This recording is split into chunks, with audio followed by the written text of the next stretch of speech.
Welcome into the Saints Insider Podcast. Today is Wednesday, October the 15th. Zach Ewing here with Rod Walker, Matthew Paris, and Jeff Duncan, and we are here to talk about a 1-5 football team, sadly. The Saints, kind of got off the schneid, teased everybody with that victory over the New York Giants a couple of weeks ago, but Matt, right back to their old ways. Close, but not good enough against New England. Yeah, I think they're making some meaningful steps in a few areas. Spencer Rattler has played well relatively recently, and so I think it's just important for them to build a foundation, and I think they're, by fighting hard, by being in some of these games, I think it's overall kind of positive of what you would expect from Kellen Moore's first year. We said it all along that this was going to be kind of a tough year, and it's proving out. Now, there are areas we can discuss, the defense, whether they should trade certain people, which you wrote about this week. I pointed to Jeff for our audio-only listeners. I'm not too concerned by the overall record. Yeah, and the record is what it is. I think today we want to give some context to that. And then Friday we'll talk Saints-Bears, which is really like the Dennis Allen conversation, right? But that'll be interesting. But I think today we're just going to give some context to it. And like you said, Matt, that includes some trade possibilities. The trade deadline is less than 3 weeks away now. So that's a reality for this team. And the other part of it, Rod, is I think we want to kind of decipher, is this team as bad as their record is? Are they among the worst teams in the NFL? Are they maybe better than what their record is? There's some different ways you could look at that. Yeah, I think you can see some positives and some negatives from what they've done so far. And to the team's credit, the locker room's not fractured yet. These guys still are trying to win games, and I know it's early in the season, so you really don't expect it to be. But I think their record is that's who they are. They're probably they are one of the worst teams in the league, but I do think we've seen some potential and some growth, and I do think that Kellen Moore is kind of laying a good foundation, and just got to get all the right pieces in here for this team to be good. Yeah, I think the other thing I would say along those lines to what Matt was saying too is I think their early schedule's been a little even tougher than we even thought. I agree. Because the Patriots, you looked at them preseason and you thought that might be a win, and now they could win the division.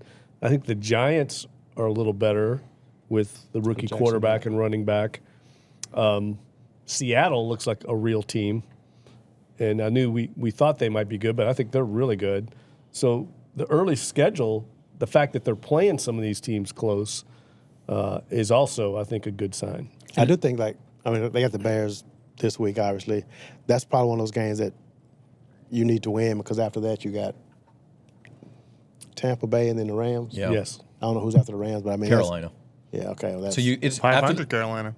Might make the playoffs, Carolina. Maybe I was just a year I've heard late. that before. The Rams game, I think, is the last one. After that, the schedule significantly lightens up. Yeah. But yeah, it's still going to be tough. Like, the Bears are playing well. They just won on Monday night. Talk more about that Friday. But certainly the Saints are. You just can't even worry about that at this point. I think we're more worried about holistically what the team looks like, where it's going, than exactly what the record is. So before we launch into that discussion, a shout out to our friends at Bank Plus. Saints Insider is sponsored by Bank Plus. From small business to big business, home loans to Bank Anywhere technology, Bank Plus is here for New Orleans. New deposit customers can reach out today to learn about incredible rate specials. Learn more at bankplus.net. Member FDIC, equal housing lender. Go check them out if you need a new account, if you need a loan, all of that good stuff. Bank Plus. They're New Orleans people, and they're going to take care of New Orleans people. Okay, Matt, I want to start here, and you kind of wrote a lot about this. Not kind of. You did write a lot about this yesterday on NOLA.com about the defensive slow starts. Sure. And this has been a huge problem. Like Jeff mentioned this a couple weeks ago before the Giants game. The Saints had the ball with the lead exactly 0 times all season, which is really bad. Now, obviously, they did in the second half against the Giants. But even in that game, they gave up 2 early touchdowns. They can't seem like it helps when you're not an elite team. It helps so much to be able to play from ahead. They have not been able to do that at all. No, and I give you credit for on our planning call of, we discussed what we want to write this week, and you kind of just you just said, hey, this might be historic, and it got me thinking, okay, one, how do I even look this up? And it was kind of hard to find, but I found a metric that said the Saints are the only team in 4 straight weeks since at least 2000. That's as far as back as the data that I had available went to. They're the first team to give up back-to-back touchdowns in 4 straight games to begin the game since at least 2000. And it's really bad right now in terms of just how they're starting these games. They are allowing the 3rd fewest second half points in the league, but I think that's also kind of misleading because maybe teams let up. There isn't as much. I mean, I do think they lock in a little bit more. Like, I think they played pretty well in the second half against the Patriots, but the first 15 plays coaches always talk about, that's like their script to try and fool defenses, and whatever they're doing right now is really catching the Saints off guard. Yeah, because that game on Sunday, Vrabel was managing the lead. Right. He wasn't going to do anything risky, so they're not really trying to score. And the opposite of that is when you're down, you're going for it on 4th down, so you're getting an extra down, so your scoring goes up. But I do think that's an issue, and even Kellen Moore talked about it. He said we've got to figure that out, defensively. I just don't think their defense, even though I think they're improved as a run defense, I think that's an area that they actually are pretty solid in.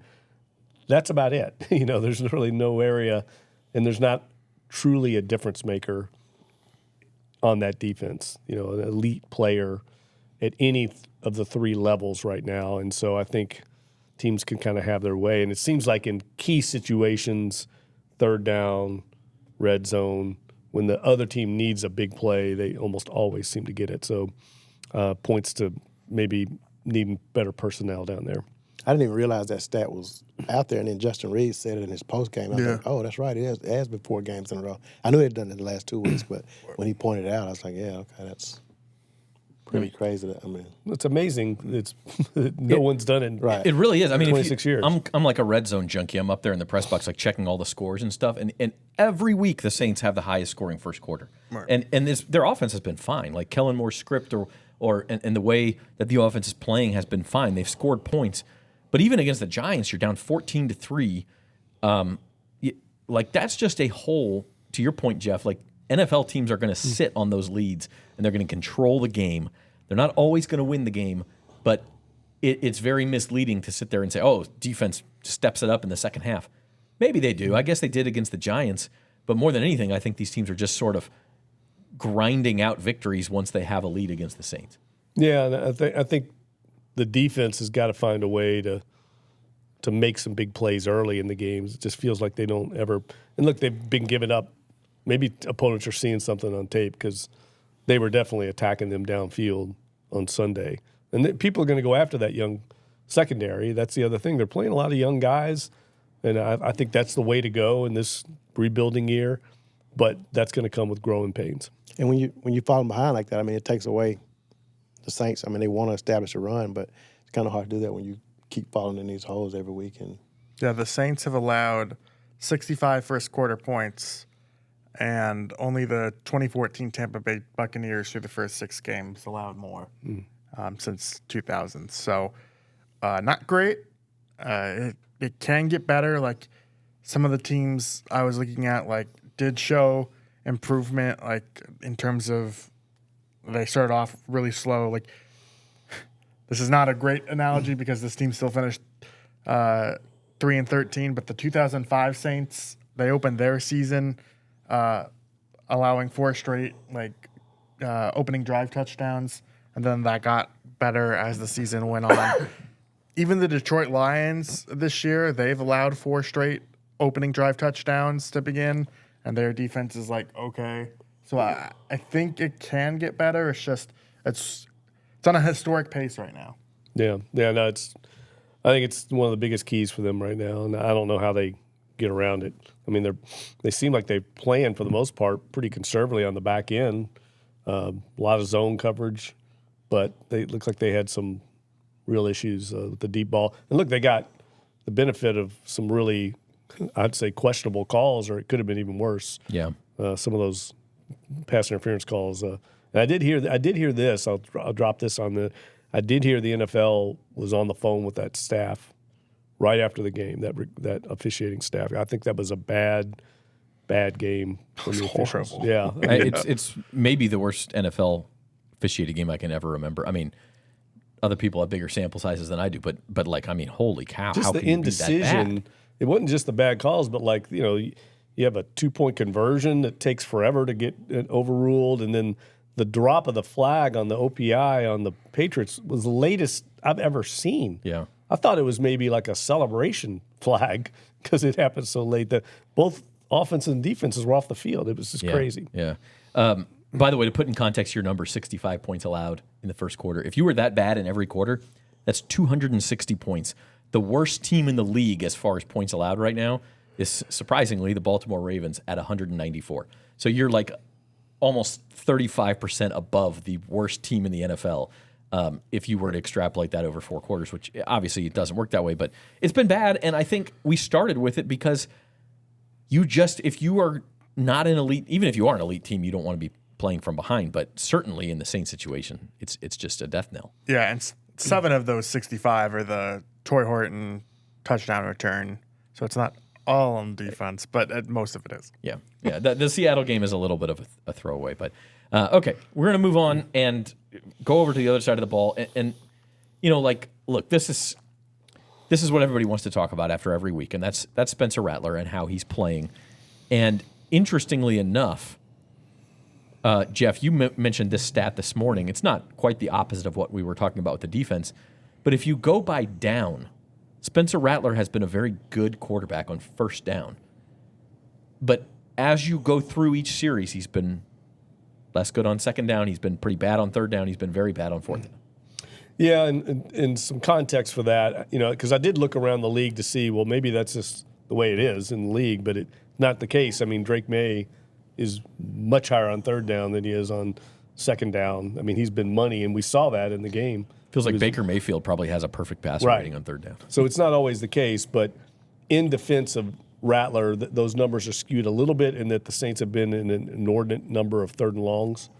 I think they've had 18 of their 51 third down snaps or 3rd and 10 or higher, which is a lot.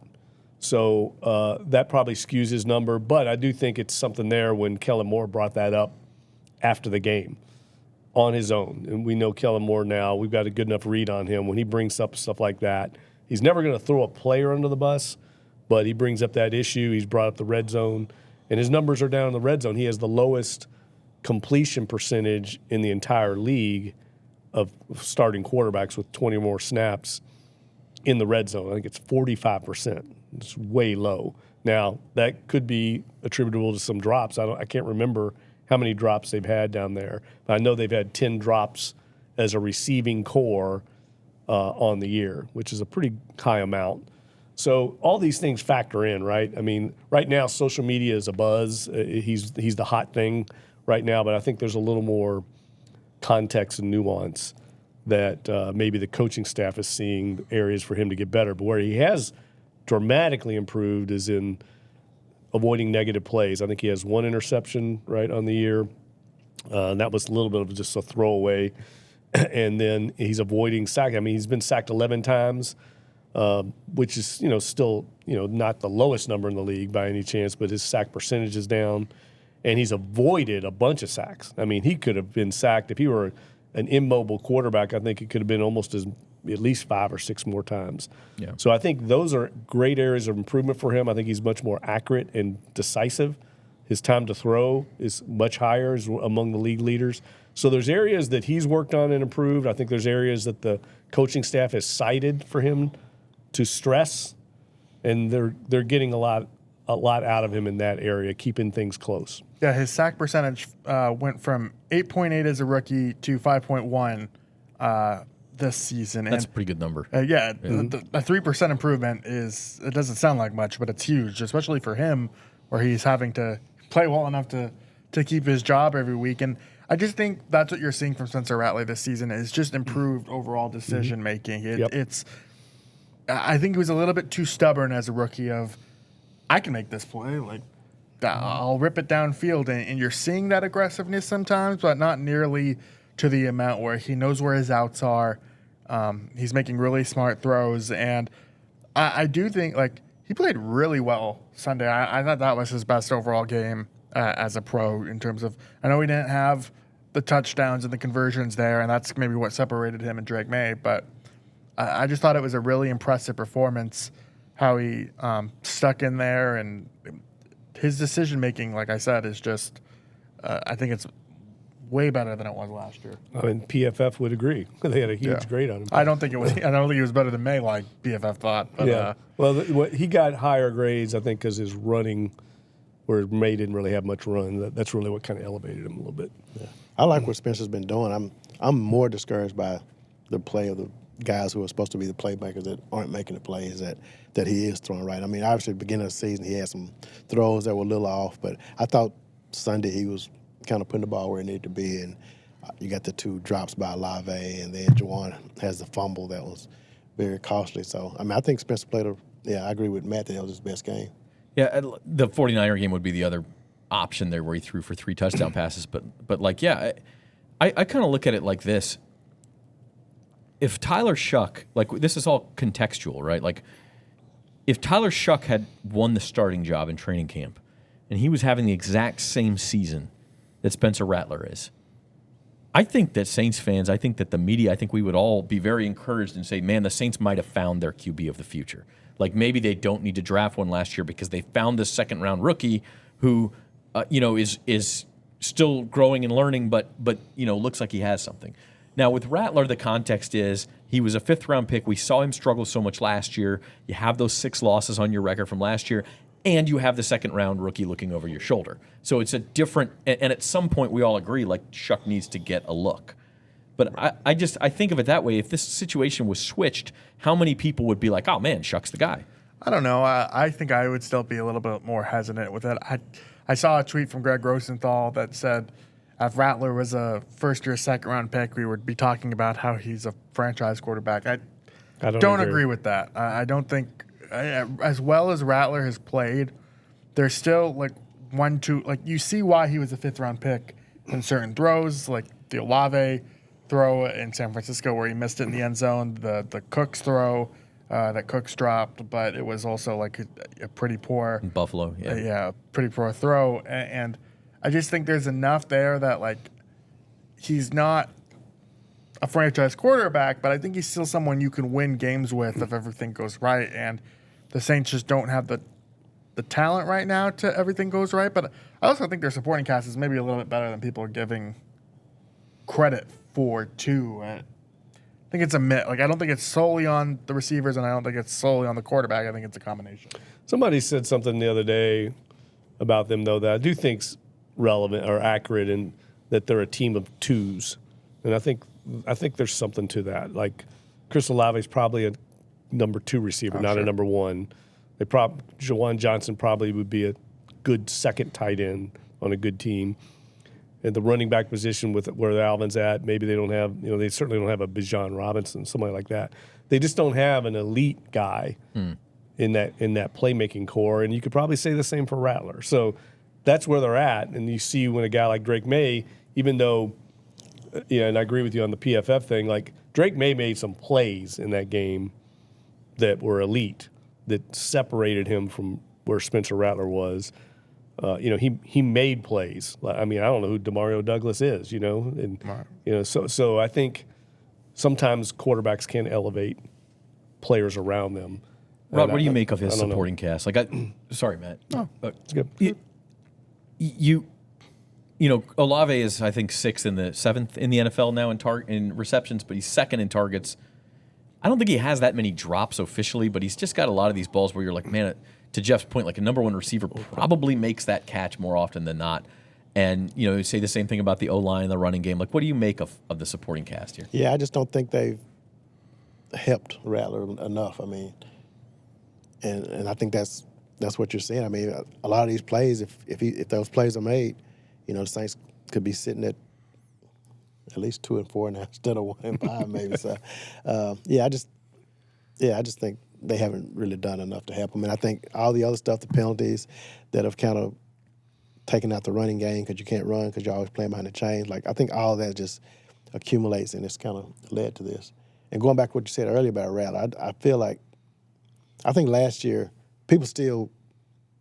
I wish they could just kind of throw last year away, but I know you can't do that. But I think that is held against him, the starts he had last year with a depleted roster. So, and it's not enough. I mean, you can't say that doesn't mean anything because, but guys are supposed to improve before their second year. Tyler Shough theoretically will improve before his second year, and so you expected some growth. But I think we've seen a lot. So. Yeah. Well, you want to ring the bell? Sure. Because I do remember talking to Peyton before the year about the young quarterbacks here, and all he said was best friend of young quarterback is a good defense and a strong running game. Yeah. To Rod's point, and he's not getting really help in either phase of that. All right, well, that's a good transition into our next topic, which is looking at the 2024 quarterback class from that draft, which Spencer Rattler is a part of, and which the Saints' next opponent, Caleb Williams, of course, was the number one pick of. So we're going to talk about that. We're also going to look at the possibility of some Saints trades over the next 3 weeks, right after we come back from this break. Banking has come to a crossroads. Do you want to bank with an actual bank, with actual people? One that you can walk into? Or drive through, get real help from a real person? Or do you want a bank that lives inside your phone? A digital bank that gives you control of your money anywhere, anytime. Well, why not both? Bank Plus, a partner in your corner, wherever that may be. Did they ask you to do the commercial too? Yeah, but they just gave me one line. Bet like a Caesar. Like, we're going to sit here and we're going to tell them how Caesar's Sportsbook is just so easy to use that you can watch and bet thousands of sports events, even some NFL games. They'll probably show us betting on our favourite players and teams at all the Vegas hotspots too. Like, we have time for that montage. I told him I couldn't do it. They couldn't afford me. And welcome back to the Saints Insider Podcast. You can find us on YouTube. That is the best place to leave your comments. I forgot to look at predictions to see who had the best one last week, but I will do that before Friday's show, I promise. So make sure you're leaving your comments in those predictions. We got an interesting topic coming up that I think would be good for comments. We want to know what you think. But yeah, check us out there. Check us out on Spotify or Apple Podcasts. And also check out our friends at Bank Plus if you are looking for a new banking home. Okay, ranking Spencer Rattler and Caleb Williams in this 2024 class. I don't want to spoil the whole thing, Jeff, because you've got a column coming out, I think, tomorrow about this. But this is a really interesting class, and we kind of had offline discussions about this. Like, probably the best NFL quarterback class, it looks like, since that 2018 class that had Josh Allen and Lamar Jackson. Yeah, and almost all of them are starting. I think J.J. McCarthy's out injured, right? But everybody else is starting. I don't know any class in the last few years that's had that many, 6 starters right now? And We just saw Drake May. right? Could be 7. Jaden Daniels obviously was Offensive Rookie of the Year last year, led the Commanders to the NFC Championship game. And then you have Caleb Williams, who, interestingly enough, Matt, supplanted Spencer Rattler at Oklahoma in 2021, I believe. So these two have a backstory, and I just think it's a really interesting juxtaposition between the starting quarterbacks in this upcoming game. It is, yeah. I mean, there's some history there. We'll hear Spencer Rattler talk later today. I'm curious how reflective he is on that time. I'm sure he's going to be asked about it. And I just think, like, Caleb Williams has had a very interesting start to his career. It's been very up and down. There was a whole 3-part series in the offseason from Tyler Dunn at Substack about just kind of maybe what a problem he was his rookie season for that coaching staff, and that was a very divisive article.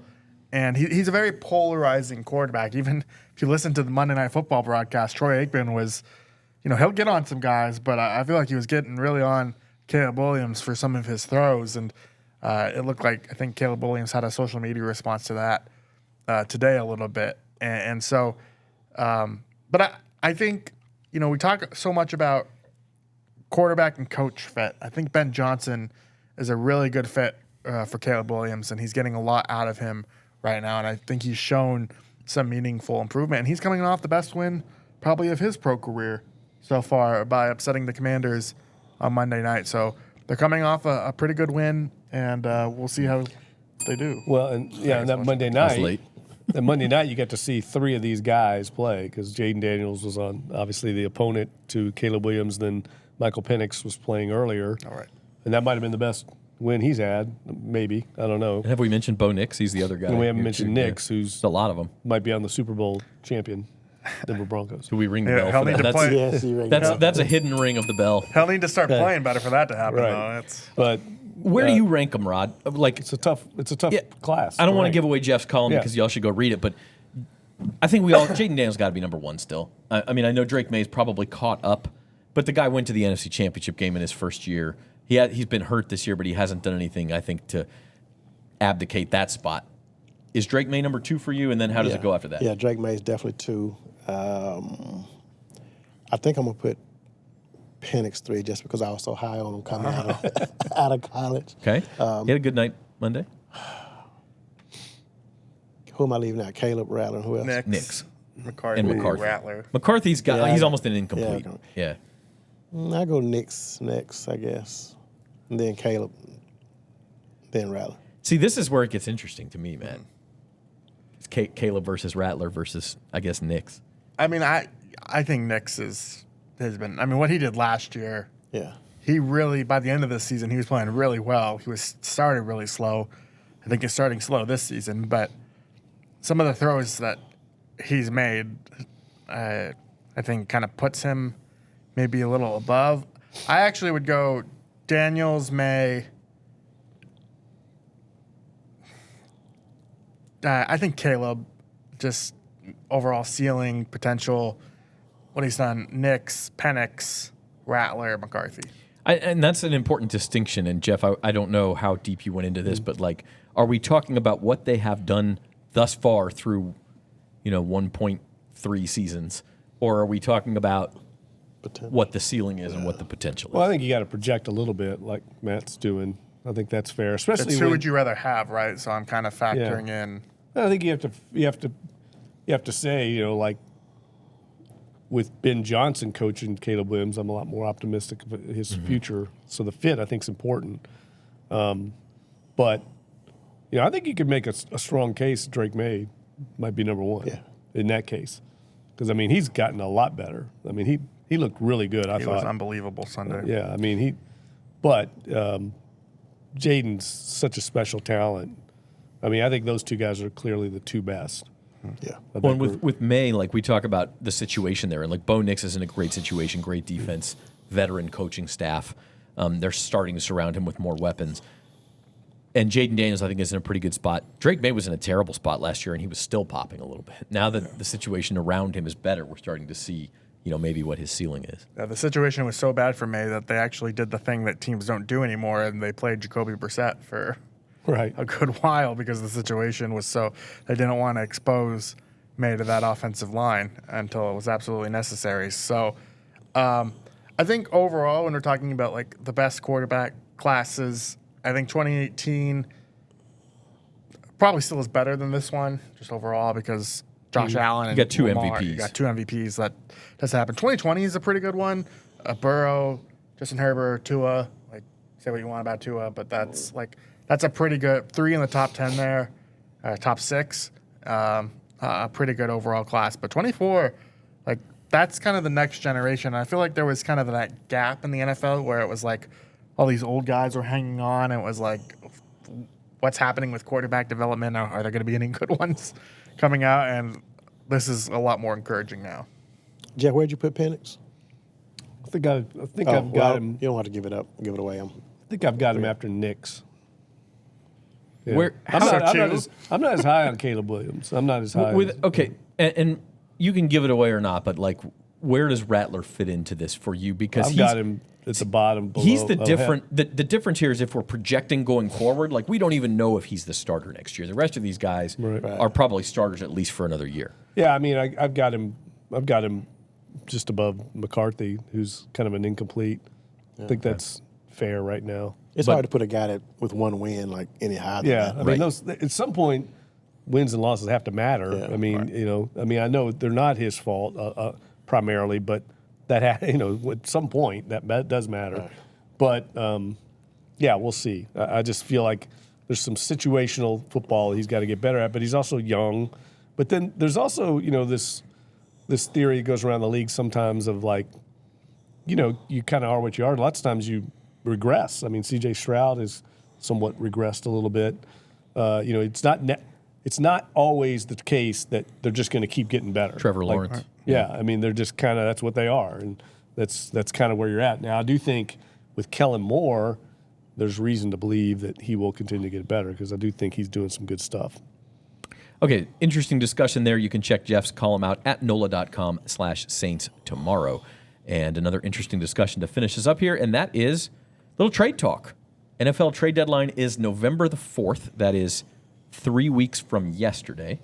So the Saints will have the Bears game, the Bucs game, and the Rams game, and the trade deadline's right after that.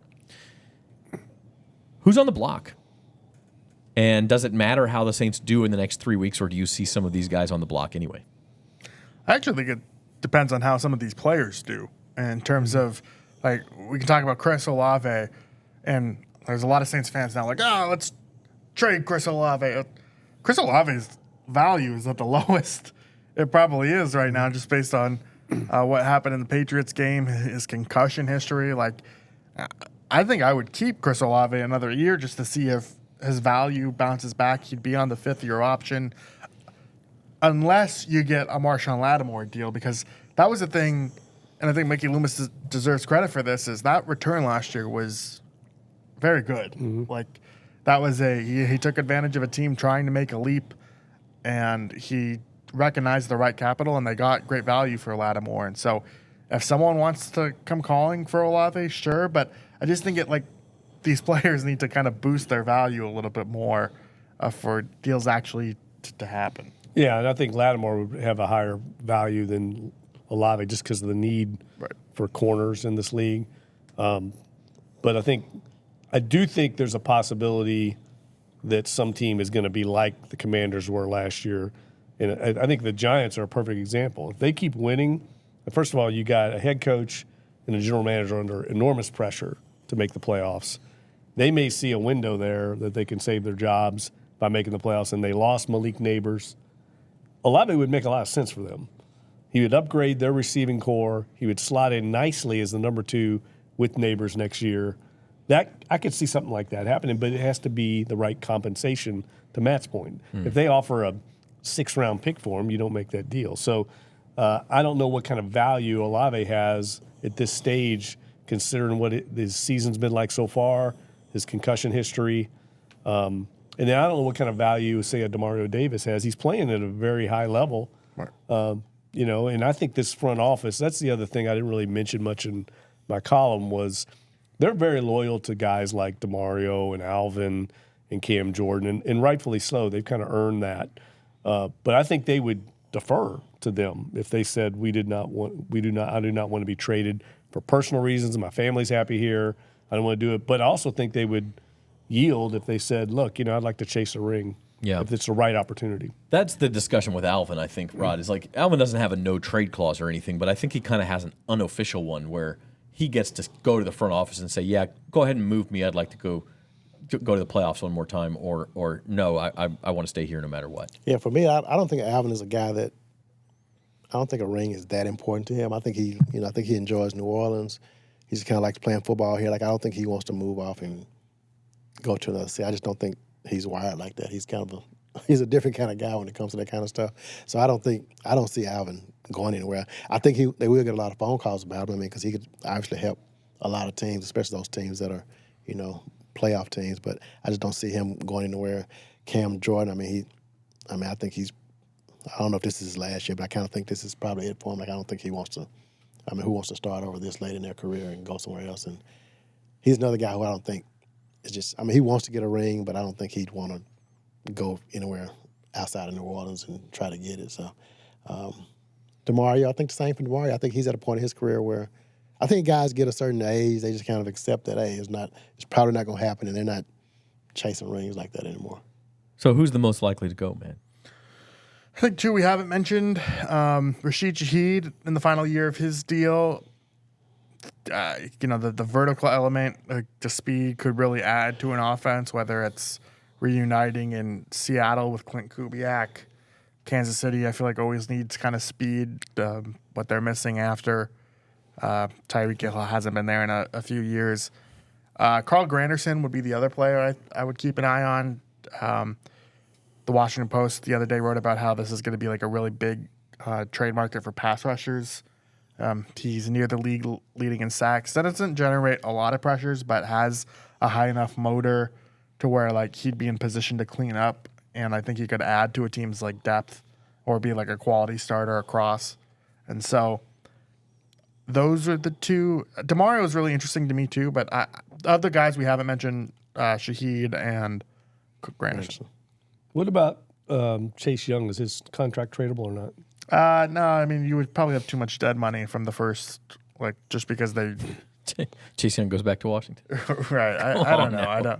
I think Granderson would be the more likely of the edges. Yeah. I wouldn't be terribly surprised to see Olave traded. And I understand what you're saying about his value being lower, but it's not as low as it was last year, okay? Because he's shown that he's back out there healthy. He's 7th, I think, in the league in receptions.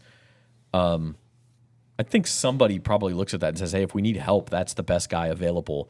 Let's go overpay a bit. He's still under team control one more year. I could see that happening. I'm not predicting it, but like he's a guy I would have my eye on if there's a surprise. And am I wrong in the Saints just have 5 picks next year? Draft picks? I don't know off the top of my head. They traded away the 2024 or the 4th round pick to for Vele, which is another reason why like if you were to actually trade away, like let's say you traded Shaheed, you probably have to do better than a 4th, just given the optics of it. Could they get their 4th back? Trading him to Denver? That's what I'm saying. Like I think there's a reason also to bolster your draft. They are likely getting a compensatory 4th rounder. Yes, for Adebo. Now that Yadam is Isaac Yadam is not going to play the requisite number of snaps to prevent that, so they probably get that one back, and then they give up a 7th rounder in the Jalen Polk. Or then that was 2026. That was 2026, but they traded a 6th and a 7th for Awesome Richards. They like had that pick swap. Okay. So they still got 7 picks are just rearranged, I think. But you also have a little bit, if you're looking down the road, obviously if you trade Chris Olave this year, it's not going to be as good for the team this year without Chris Olave out there. But you've already acquired Polk, Vele, and Trey Palmer, whatever you want to make of those prospects. So you've bolstered your young receiving core already. That doesn't even include what you do next offseason.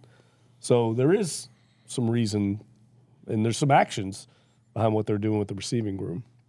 Yeah, it's interesting, and it all depends on the compensation, as you said. I mean, if the offers are not there, there's no point in rocking the boat and getting rid of popular players if the offer isn't there. But if somebody's willing to pony up and you start getting into the 3rd round, even 2nd round range for some of these guys, or maybe there's a package to be put together or something. Yeah, I mean, I think it's all possible. Especially if you're not going to pay Chris Olave. That's the other factor we haven't talked about. I don't think the Saints are going to pay him beyond his option year. Right. Well, that's the thing, though, is you still have time because they've already picked up the 5th-year option. Right. Like, they could take it into next summer. They could take it up to the next trade deadline. Like, I don't think there's as much urgency with this right now unless a team just makes a good offer. Because, like, with Lattimore, that deal had kind of run its course. I mean, he had, he had years left, but there wasn't any guaranteed money. They had already redone his contract to make him easier to trade. Like, that was, like, you could see the writing on the wall with Lattimore. With Olave, maybe there's just like a line on the wall, not so much like a full sentence. It's like invisible ink. We haven't seen it appear yet. I do think the only urgency I would say would be if he gets another concussion. The more he plays, I mean, he is. I'm sure he's being coached this, but I mean, he does go down right away. Yeah, he's jumping a lot of times on passes that I don't think he needs to jump on. He's just there's some weird actions when he goes over the middle sometimes. And I almost feel like, you hate to put this in such transactional terms, but if you're trying to get rid of him before the drop, right? And I don't mean a drop of a pass. I mean like the drop of his value again. Like you did with Lattimore, you traded him right before he got hurt again. He's still cheap next year. He's still got some value. You wait another year, risk the injury, and then a team has to worry about, well, if we trade for this guy, are we going to be able to re-sign him? Do we even want to re-sign him? Yeah. Less of an issue for another team this year. Lattimore was technically hurt when they traded him, wasn't he? I guess he was supposed to be was back like the next week and Yeah, just then did the Lattimore thing. What was it, the foot or the hamstring. Yeah. But I think Olave, like the reason why I see his value is lower right now is I looked it up in terms of like he's second in targets, but of guys who have, I think there's like 20 plus guys who have at least 40 targets on the year. Has like the sixth fewest catch rate among them. He's in the 60s, which isn't great for a guy who's supposed to be a number one receiver. And I think it goes to your point, Jeff, of I think since the concussions, he hasn't been as physical at the catch point of trying to haul some of these in because you see the clips on Twitter of like what happened to this Olave, and it'd be like the circus catch he made against the Panthers and Derek Carr's first year, or some of the catches from his rookie year. Like he used to be that kind of like possession, have those really good catches, and I don't know, we just haven't seen it as much. And his yards after catch haven't. Right. I mean, they haven't been great either. So. And yet, it's a shout out huge Dennis weakness.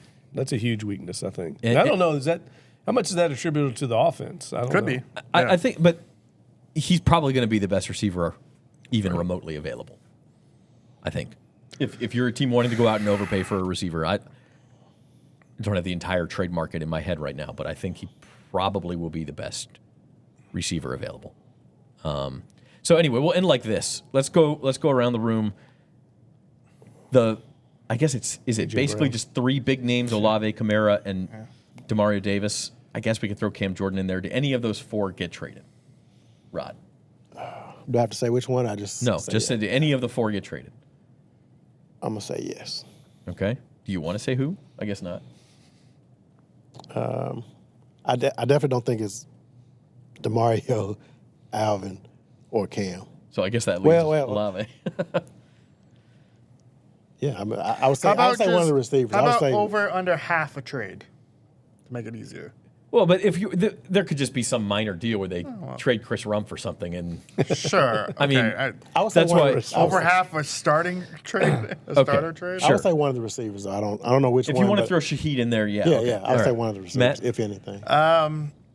I'll go no. I just think that this has been a team that I think Lattimore was kind of the exception, and I know they're rebuilding technically, but we've already seen them add value, try and get Vele in and Richards. Like this is a team that tries to attack on the margins, and I don't know if trading their guys is kind of adds to that forte. But if I had to guess, I think Shaheed would be the one. Yeah, I definitely think they're going to make a deal in the next few weeks. with a big name. Well, because I think what's going to happen is they're going to struggle to win even more games, and so it's going to become much more turn the page to the future. And that's one of the things you can do is start acquiring some assets. It's not like they are unhappy with any of these guys, but I would say without Sean Payton in the building, they're less prone to do that. Whether you would call it impulsiveness or boldness or however you want to phrase it, they're not as, I think like Matt said, the Lattimore trade was more the exception than the rule. When Peyton was here, those were much Jimmy more Graham common. gone. Yeah, Darren at his prime. Sproles, I mean, he traded guys Reggie all Bush. Akeem Hicks. I mean, there was guys.